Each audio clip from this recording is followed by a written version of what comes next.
Bonjour et bienvenue sur Dukascopy TV, je suis Ben Jones. Il est temps de présenter un nouvel aperçu des marchés des matières premières.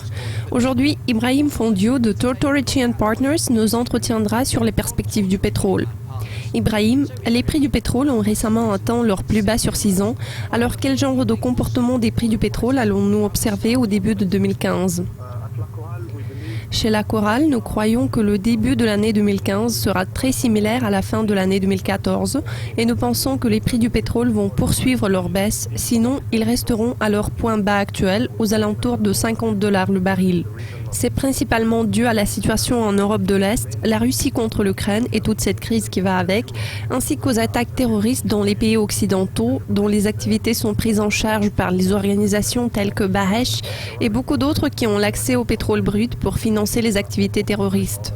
Ça va probablement contribuer à ce que la baisse des prix rende ces entités moins riches, ce qui va les affaiblir.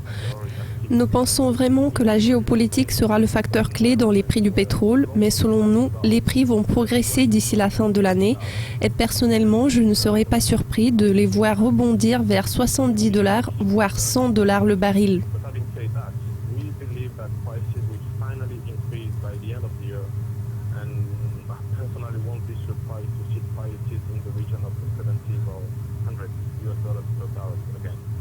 Quels facteurs sont susceptibles d'avoir le plus d'impact sur les prix du pétrole tout au long de l'année ? Pour nous, à la Coral, le facteur clé sera la géopolitique. Comme il a été mentionné précédemment, nous savons tous qu'il y a cette crise entre la Russie et l'Europe et ses alliés, principalement l'Arabie saoudite, qui utilise le brut comme une arme, donc la baisse des prix nuit à l'économie de ces pays. J'ai mentionné la Russie, mais il y a aussi l'Iran, et le fait que les prix sont bas permet de maintenir la pression des pays occidentaux sur ces pays. C'est donc le premier point.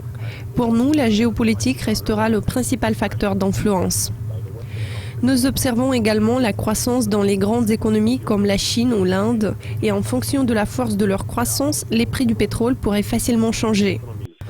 Plus la croissance est faible, plus les prix du pétrole s'affaiblissent. Enfin, il existe l'offre et la demande pratique, mais nous ne pensons pas que ça puisse avoir un impact considérable parce que les variations de l'offre et de la demande sont trop petites pour avoir un impact sur les prix du pétrole.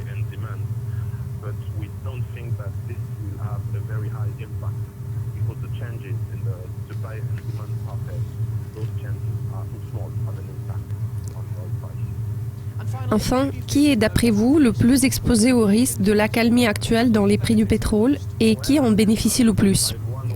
Je voudrais commencer par ceux qui bénéficient de toute cette situation.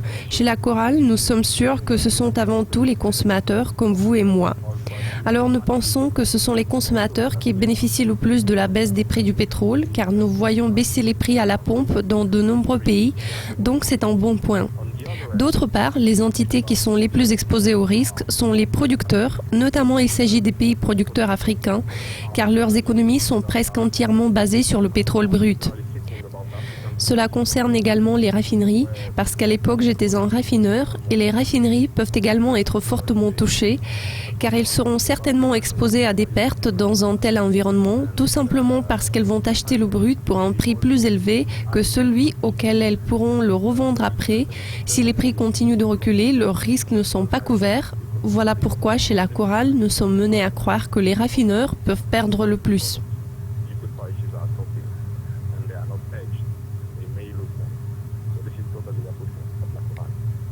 Ibrahim, je vous remercie vivement de votre participation aujourd'hui. Merci de nous avoir suivis. Restez sur Dukascopy TV car nous avons beaucoup de choses intéressantes à vous présenter.